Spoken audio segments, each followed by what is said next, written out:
Husband ওয়াইফের ঝগড়া শ্বশুর শাশুড়ি পর্যন্ত যায়। হাজব্যান্ড ওয়াইফের বিষয় যদি সিক্রেট না থেকে মানুষের কাছে চলে যায়, বুঝবেন এই স্বামী স্ত্রীর জীবন, দাম্পত্য জীবনে আর সুখ থাকবে না।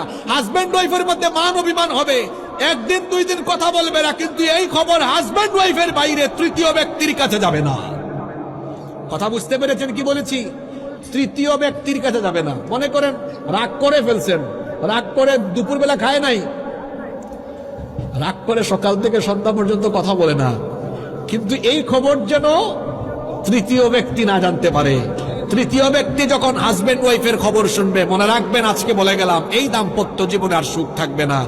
আপনার হাজবেন্ড ওয়াইফের মধ্যে সে এসে যদি উপদেষ্টা হয়ে উপদেশ দিতে থাকে, এখানে ভেজাল লাগবে।